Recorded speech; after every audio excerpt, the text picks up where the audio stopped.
नमस्कार दोस्तों, जय जोहार। मैं कौशल तिवारी और बिहनिया संध्या में आपका स्वागत है। ऐसा तो अमूमन मुंबईया मसाला फिल्मों में होता था कि जब खलनायक अपने गैर जरूरी या गलत कामों को अंजाम तक पहुंचाने के लिए हीरो की बहन, मां, बेटे, बच्चे या रिश्तेदारों को किडनैप करके रख लेते थे या उन्हें प्रताड़ित करते थे ताकि हीरो को झुकाया जा सके और यानी अपनी सोच को अमली जामा पहनाया जा सके। लेकिन क्या अब राजनीति भी मुंबईया मसाला फिल्मों की तरह हो गई है? यकीनन, क्योंकि आप देखेंगे कि इस दौर में किस तरीके से बड़े नेताओं के रिश्तेदारों को घेरे में लेकर राजनीति अपने अनुकूल करने की कोशिश की गई है।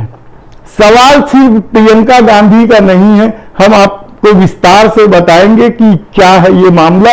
लेकिन आप समझिए कि उद्धव ठाकरे पर दबाव डालना है तो सारी खुदाई एक तरफ, जोरू का भाई एक तरफ, यानी साले पर प्रहार किया गया। बीआरएस तो झूठ ही गया कहा जाए तो गलत नहीं होगा और राज्यसभा में उन्होंने भारतीय जनता पार्टी के पक्ष में वोट भी डाला और कहा जा रहा है कि यह सब उनकी बेटी के कविता पर जो ईडी दिल्ली शराब घोटाले में कार्रवाई कर रही है उसके कारण हुआ है।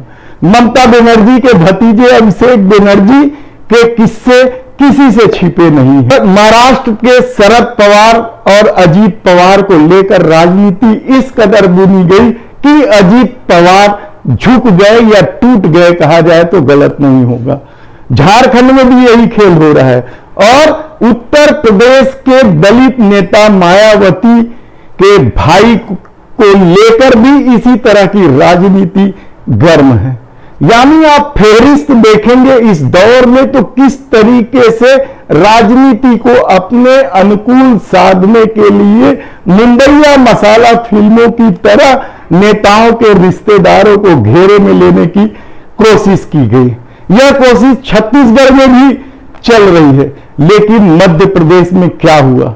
एक पत्र, अभी वह जांच का विषय है कि वह फर्जी है कि नहीं है, लेकिन उस पत्र ने मध्य प्रदेश की राजनीति में न केवल बवाल मचा दिया बल्कि भारतीय जनता पार्टी ही नहीं, संघ की भी नींद उड़ गई कहा जाए तो गलत नहीं होगा।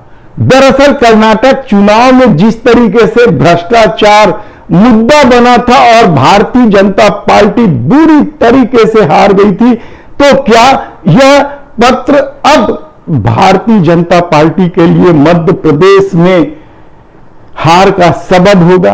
क्योंकि भ्रष्टाचार मध्य प्रदेश में एक बड़ा मुद्दा तो है, लेकिन इस पत्र ने इस पूरे खेल को हवा दे। असल में यह पत्र किसी ने लिखा है, वह कहता है कि उनका संगठन 10 साल से काम कर रहे हैं, उन्होंने हजारों करोड़ों का इस प्रदेश में काम किया है और 50% तक कमीशन ली जाती है और यह पत्र न्यायाधीश के नाम लिखा गया है। इस पत्र को प्रियंका गांधी ने अपने ट्विटर अकाउंट में साझा करते हुए कह दिया कि मध्य प्रदेश की सरकार किस तरीके से भ्रष्टाचार में लिप्त है। कर्नाटक में तो 40% कमीशन लिया जाता था, लेकिन मध्य प्रदेश में तो 50% कमीशन लिया जाता है।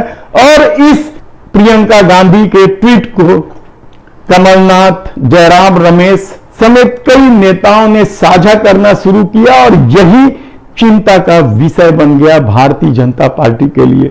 लेकिन उससे भी पहले संघ मध्य प्रदेश में इसलिए डरा हुआ था क्योंकि हिमाचल और कर्नाटक हार जाने के बाद उनके सामने मध्य प्रदेश भी एक हिंदुत्व की प्रयोगशाला है, खासकर मालवा क्षेत्रों में, और वह अपना प्रभाव नहीं खोना चाहती।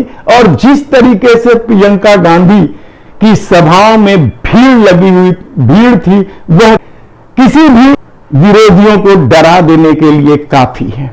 प्रियंका गांधी की सभाओं में भीड़ ने संघ को भी भीतर से हिलाकर रख दिया था। ऐसे में यह पत्र एक नया खेल शुरू कर दिया था और शायद यही वजह है कि आप सोच नहीं सकते कि पूरे प्रदेश में 1 घंटे के भीतर, यानी रात को 9 बजे से 10 बजे के बीच ग्वालियर, भोपाल, रीवा, इंदौर सहित 40 थानों में एफआईआर दर्ज की गई और 420 और दूसरी धाराओं के साथ यह मुकदमा दर्ज किया गया। अचानक इस 1 घंटे के भीतर हुए एफआईआर क्या किसी के इशारे पर हुआ है? यह सबसे बड़ा सवाल है। दरअसल भारतीय जनता पार्टी और संघ की मिलीजुली खेल ने इस देश में क्या कुछ किया है यह किसी से छिपा नहीं है और झूठ, अफवाह और नफरत की राजनीति के चलते इस देश का क्या हाल है यह भी किसी से छुपा नहीं है। कारपोरेट मित्र प्रेम की वजह से किस तरीके से महंगाई, बेरोजगारी बढ़ रही है यह भी किसी से छिपा नहीं है। कल छत्तीसगढ़ के दौरे में आए कांग्रेस के राष्ट्रीय अध्यक्ष मल्लिकार्जुन खड़गे ने तो साफ तौर पर कहा कि कांग्रेस नौकरी देती थी और देश के प्रधानमंत्री नरेंद्र मोदी निजीकरण करके नौकरी छीन रहे हैं। यह निजीकरण क्या है? केवल मित्र प्रेम है। तब सवाल यह है कि प्रियंका गांधी के खिलाफ यह एक साथ 1 घंटे के भीतर इस तरह से एफआईआर दर्ज करना क्या किसी साजिश का हिस्सा है? क्या राहुल गांधी पर दबाव डालने के लिए भी प्रियंका गांधी के खिलाफ एफआईआर दर्ज की गई है? ऐसे कितने ही सवाल हैं जो इन दिनों राजनीति के गलियारे में गूंज रहे हैं। हमने आपको बताया कि किस तरीके से बड़े नेताओं को झुकाने के लिए उनके रिश्तेदारों पर प्रहार किया जा रहा है और इस खेल में मायावती और चंद्रशेखर राव क्या फंस गए हैं।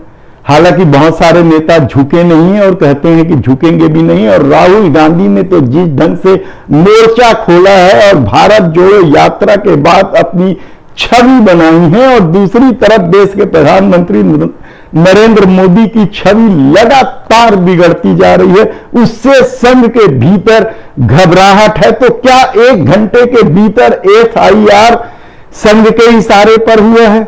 यह जांच का विषय हो सकता है, क्योंकि भारतीय जनता पार्टी और संघ को जो लोग अलग अलग करके देखते हैं उन्हें हम बता दें कि दोनों कहीं से भी अलग नहीं है। दोनों की एक ही भूमिका है, एक राजनीति करती है और दूसरा राजनीति करवाती है।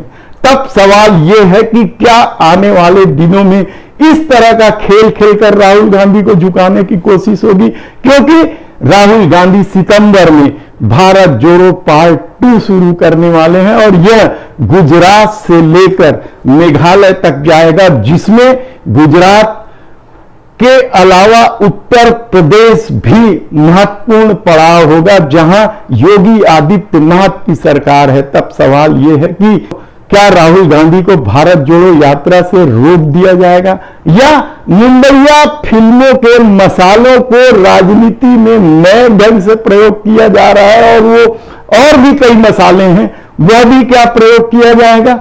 देखने की बात होगी, हम बताते रहेंगे आपको। धन्यवाद।